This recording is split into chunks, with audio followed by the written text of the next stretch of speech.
अस्सलामुअलैकुम प्यारे बच्चों, कैसे हैं आप सब। उम्मीद करता हूँ खैरियत से होंगे। आज हम करेंगे 7th क्लास के मैथ के एक्सरसाइज नंबर 1.13 का क्वेश्चन नंबर 1, ठीक है, जिसमें हमें क्या कहा गया है, which of the following are in proportion.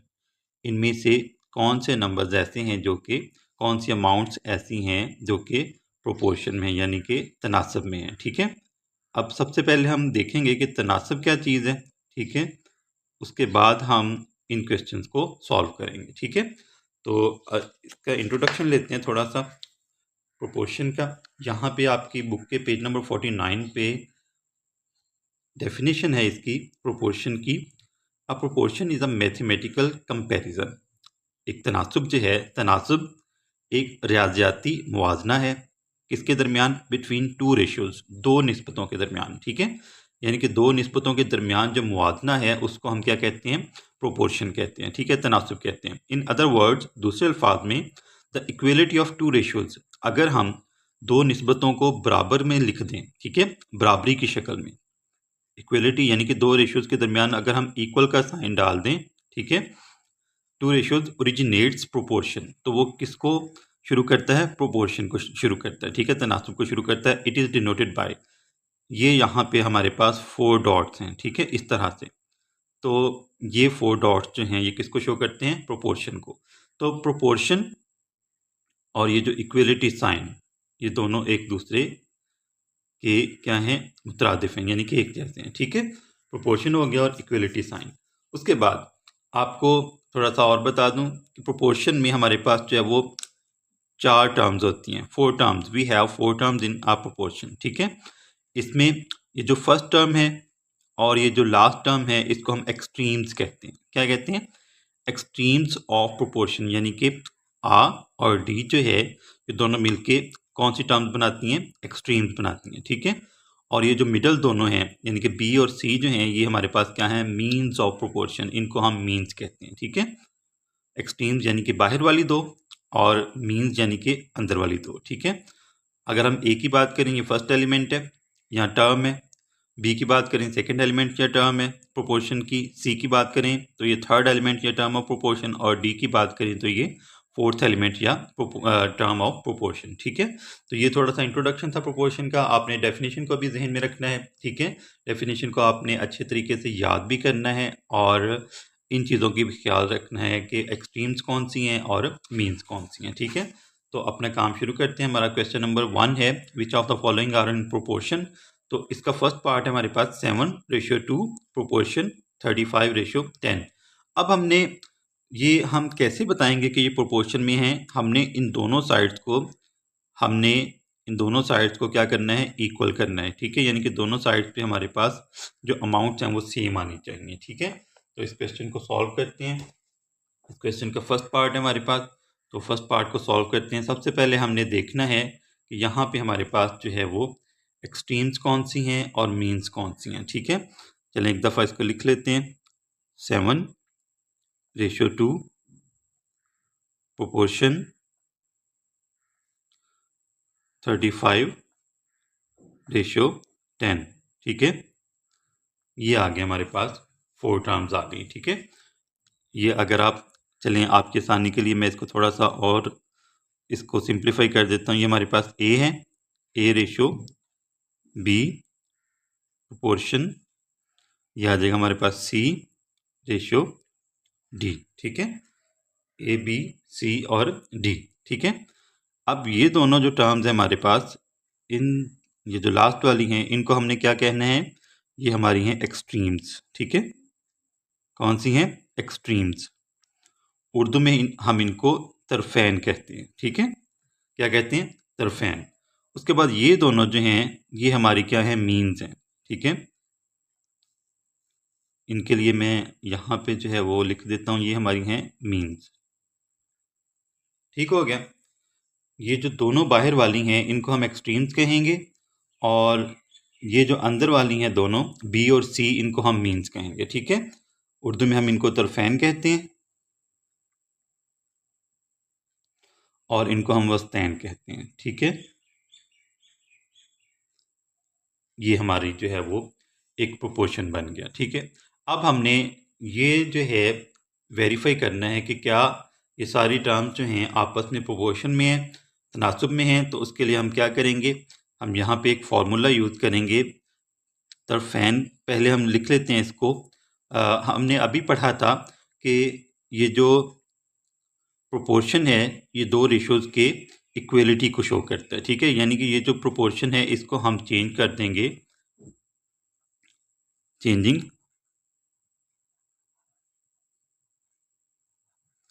Proportion,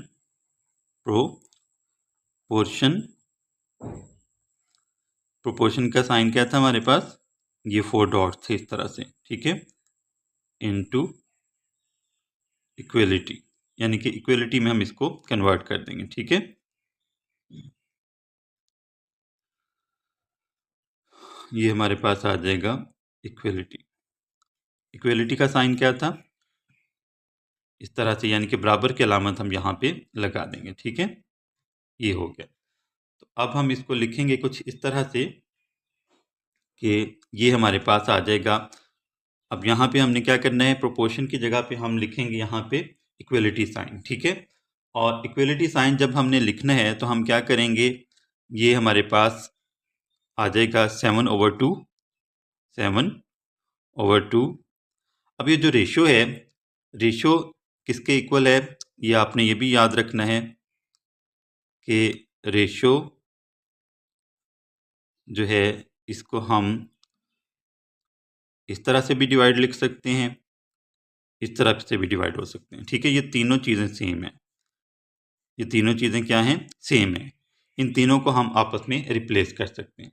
तो हमने क्या किया, रेशियो की जगह पे हमने इस तरह से डिवाइड कर दिया, 7/2, ठीक है, इज इक्वल टू 35/10, ठीक है, 35/10, ये हो गया। इस तरह भी हम इनको लिख सकते हैं। अगर आप चाहें तो इसको एक और तरीका है, यानी कि ये जो जिस तरह से हमने लिखा हुआ था हम इस तरह से भी इसको लिख सकते हैं, वो देख लें ज़रा, A ratio B is equal to C ratio D, ठीक है। इस तरह से भी हम इसको लिख सकते हैं। तो ये दोनों तरीकों से आप इसको लिख सकते हैं, ठीक हो गया। अब हम करेंगे इनको आपस में मल्टीप्लाई, ठीक है। इनको क्रॉस मल्टीप्लाई भी हम कर सकते हैं और हम इनको जो है वो इस तरह से भी कर सकते हैं, ठीक है। यहाँ पे अगर आप चाहें तो दोनों तरह से जो है ये क्वेश्चन सॉल्व हो सकता है, ठीक है, बाय क्रॉस मल्टीप्लिकेशन, ठीक है, cross multiplication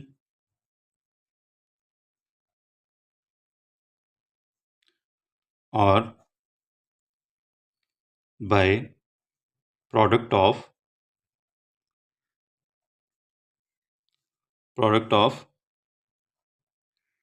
extremes and means, ठीक है। यानी कि दोनों तरह से आप क्रॉस मल्टीप्लिकेशन से भी इसको हल कर सकते हैं और एक्सट्रीम्स और मीन्स के प्रोडक्ट से भी, यानी कि हासिल ज़रब से भी आप इसको हल कर सकते हैं, ठीक है। तो अभी हम जो है इसको क्रॉस मल्टीप्लिकेशन से करते हैं। ये 7 जो है ये 10 से मल्टीप्लाई हो जाएगा, ठीक है, और ये जो 2 है ये 35 से मल्टीप्लाई हो जाएगा, ठीक है। तो इसको हम इस तरह से मल्टीप्लाई करवाएंगे, ये आ जाएगा हमारे पास 7 multiplied by 10 is equal to 35 multiplied by 2, ठीक है। तो 7 को 10 से मल्टीप्लाई करवाएं, 7 10 ज़ार 70, 35 को 2 से मल्टीप्लाई कराएं, 2 5 ज़ार 10, 10 का लगेगा 0 1 कैरी, 2 3 ज़ार 6, 6 में 1 ऐड कर दें तो क्या हो जाएगा 7, ठीक है। ये देखें 70 यहाँ पे भी आ गया और यहाँ पे भी 70 आ गया, ठीक है। इसका मतलब है कि ये जो टर्म्स हैं ये किस में हैं, प्रोपोर्शन में हैं, ठीक है। तो ये हमारा जो है वो प्रोपोर्शन ट्रू, ठीक है, प्रोपोर्शन इज फाउंड लिख लेते हैं, ठीक है। तो ये हमारा जो है वो आंसर हो जाएगा, ठीक है। इस तरह से आपने ये क्वेश्चन जो है वो सॉल्व करने हैं। अब सेकंड पार्ट है हमारा यहाँ पे 2/6 प्रोपोर्शन 5/20, ठीक है। तो इसको हम जो है वो इस तरह से हल कर लेते हैं। हम करते हैं इसको लिख लेते हैं। ये हमारे पास जो है, आपको पता है, ये हमारे पास एक्सट्रीम्स हैं और ये हमारे पास क्या हैं, मीन्स हैं। ठीक है, ये कौन सी टर्म्स हैं, ये दोनों ए और सी डी जो हैं ये हमारे पास क्या हैं, एक्सट्रीम्स। इनको हम एक्सट्रीम्स कहते हैं और ये हमारे पास क्या है, मीन्स। तो हम यहाँ पे फॉर्मूला अप्लाई करते हैं, कौन सा भला, प्रोडक्ट ऑफ एक्सट्रीम्स, प्रोडक्ट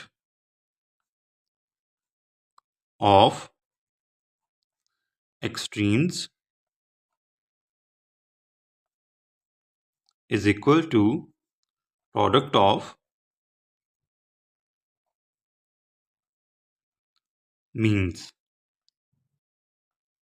यानी कि एक्सट्रीम्स का जो हासिल ज़रब है वो मीन्स के हासिल ज़रब के बराबर है। यहाँ पे हम इस तरह से इसको कर देंगे, as product of extremes is equal to product of means.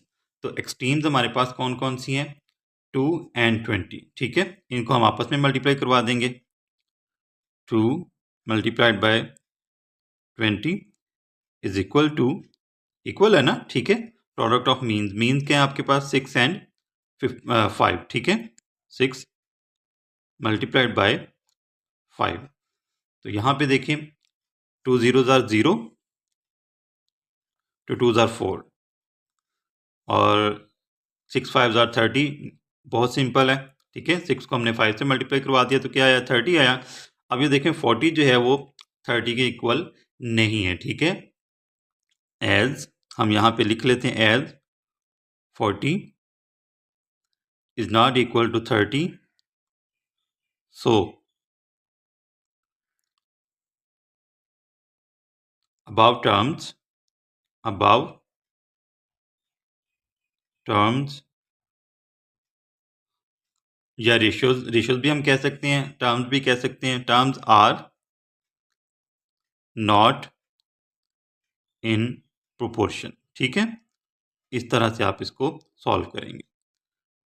अगर आपके दोनों साइडों के जो हासिल ज़रब है, जो प्रोडक्ट है, वो इक्वल आ जाता है तो हम कहेंगे कि ये किस में है, प्रोपोर्शन में है। अगर इक्वल नहीं है तो प्रोपोर्शन में नहीं होंगे। ठीक है, ये सेकंड पार्ट भी हमारा सॉल्व हो गया। अब हम थर्ड पार्ट की तरफ चलते हैं।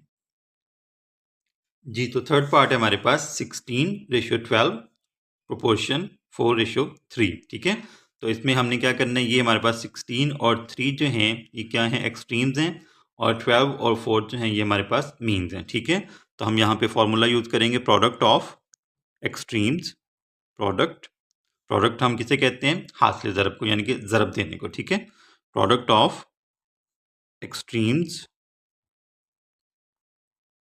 Is equal to product of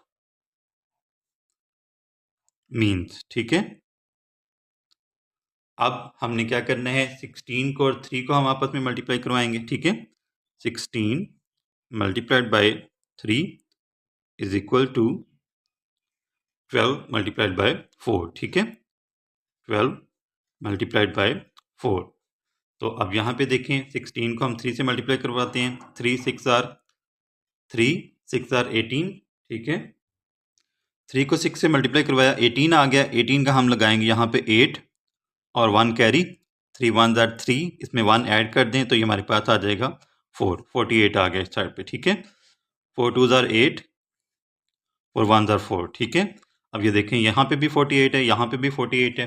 तो यहाँ पे चूंकि प्रोडक्ट जो है दोनों का इक्वल है। ठीक है, तो हम लिखेंगे as product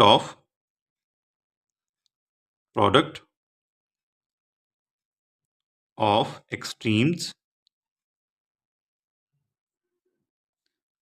is equal to product of means, hence above ratios are in proportion। ठीक है, hence above ratios are in proportion। ठीक है, proportion। तो इसको भी हमने जो है वो वेरीफाई कर दिया। थर्ड पार्ट जो था वो भी हमारा सॉल्व हो गया। फोर्थ पार्ट की तरफ चलते हैं। फोर्थ पार्ट में हमें जो रेशियोज दी गई हैं वो हैं 10:8, प्रोपोर्शन 70:56। तो इनको भी हमने जो है वो आपस में मल्टीप्लाई करवा के हमने प्रोडक्ट लेके हमने देखना है कि प्रोडक्ट ऑफ एक्सट्रीम्स जो हैं वो क्या आता है हमारे पास और प्रोडक्ट ऑफ मीन्स क्या आता है। ठीक है, प्रोडक्ट ऑफ एक्सट्रीम्स, ये वाला हम फॉर्मूला यूज करेंगे यहाँ पे, is equal to product of means. 10 को हम 56 से मल्टीप्लाई करवाएंगे। 10 multiplied by 56 is equal to 8। 8 को हम मल्टीप्लाई करवा देंगे किससे, 70 से। ठीक है, तो ये देखें बहुत सिंपल है। जब भी हम किसी नंबर को जीरो वाली टर्म से मल्टीप्लाई करवाएंगे तो हमने जितने जीरोज होंगे उस नंबर के साथ आपने उतने जीरोज लगा देने हैं। ठीक है, तो 56 को 10 से मल्टीप्लाई करवाएंगे, 560 हो जाएगा, 560।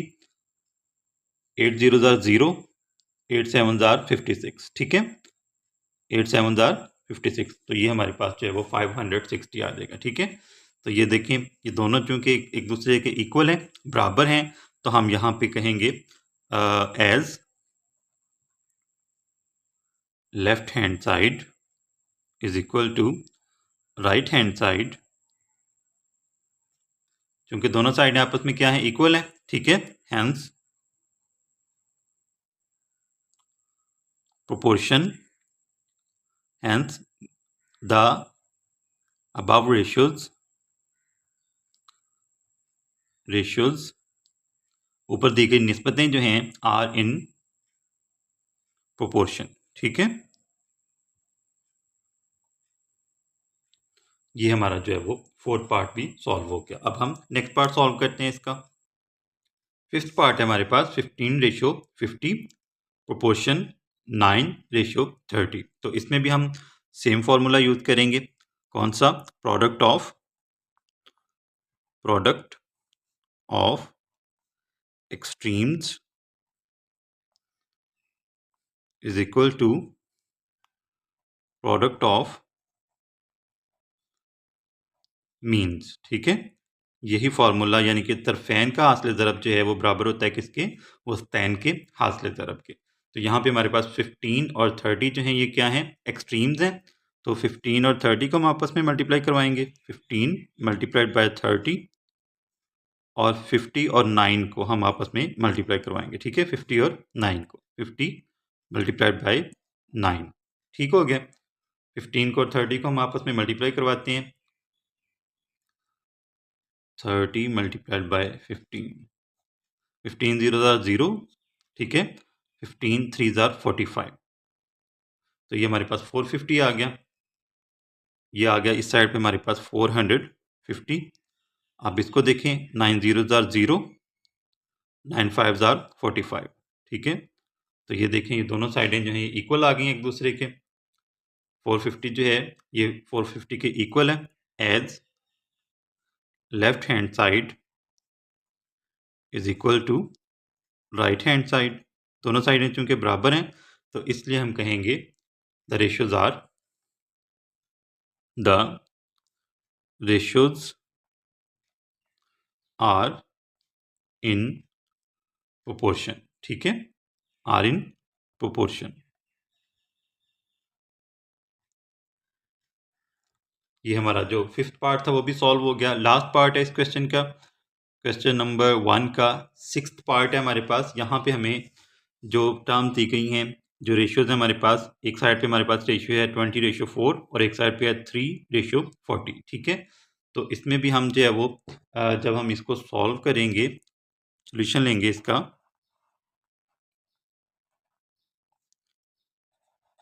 तो हम उसी तरह से product of extremes, product of extremes, वही फॉर्मूला आपने इस पूरे क्वेश्चन में सेम फॉर्मूला आपने यूज करना है। ठीक है, product of extremes is equal to product of means. Product extremes कौन सी हैं आपके पास? 20 एंड 40, ठीक है। 20 और 40 जो हैं ये क्या आ जाएंगे आपके पास? एक्सट्रीम्स, और ये आ जाएंगे आपके पास मीन्स, ठीक है। ये एक्सट्रीम्स हैं और ये आपके पास मीन्स हैं, ठीक है। ये हो गया। अब 20 को और 40 को हम आपस में मल्टीप्लाई करवाते हैं। 20 और 40 को आपस में मल्टीप्लाई करवाएंगे तो हमारे पास आ जाएगा 820 multiplied by 40 is equal to 4 multiplied by 3, ठीक है। तो ये देखें, ये हमारे पास 2 जीरोज आ जाएंगे। 2 4 ज़ार 8, 8 के साथ हम क्या करेंगे? 2 जीरोज लगा देंगे, ठीक है। 4 3 ज़ार 12। अब यहाँ पे देखें, ये 800 है और ये 12 है, तो ये तो आप जो है वो इक्वल नहीं आ रहे, इसलिए हम कहेंगे कि ये जो रेशियोज हैं वो प्रोपोर्शन में नहीं है, ठीक है। As left hand side is not equal to right hand side, hence the ratios are not in proportion, ठीक है। तो ये जो हमें निस्बतें दी गई हैं ये प्रोपोर्शन में नहीं होंगी। प्रोपोर्शन का यही जो है वो सिंपल सा रूल है कि आपका जो दोनों का प्रोडक्ट है ना वो इक्वल आना चाहिए, ठीक है। यानी कि आपकी जो लेफ्ट हैंड साइड है वो इक्वल आनी चाहिए किसके? राइट हैंड साइड के। जब आप एक्सट्रीम्स का और मीन्स का प्रोडक्ट लेते हैं, उनको आपस में मल्टीप्लाई करवाते हैं, तो ये दोनों जो हैं ये एक दूसरे के इक्वल आने चाहिए, ठीक है। तो उम्मीद करता हूँ आपको जो है वो तनासुब के बारे में, जो हमारे पास प्रोपोर्शन था उसके बारे में, और प्रोडक्ट ऑफ एक्सट्रीम्स और प्रोडक्ट ऑफ मीन्स के बारे में अच्छे तरीके से पता चल गया होगा। हमें पता चल गया होगा कि कैसे हम जो है वो ये फाइंड करते हैं किसी भी चीज़ में, किसी भी कोई भी हमारे पास जो इस तरह की टर्म्स हैं, हमें रेशियोज दी गई हैं, उनका हम प्रोपोर्शन कैसे फाइंड करते हैं। तो अगर आपको ये वीडियो अच्छी लगी हो, मेरी वीडियो को लाइक कीजिएगा, चैनल को आपने ज़रूर सब्सक्राइब करना है। इंशाल्लाह आपसे अगले लेक्चर में मुलाकात होगी। अपना बहुत सारा ख्याल रखिएगा। अल्लाह हाफिज़।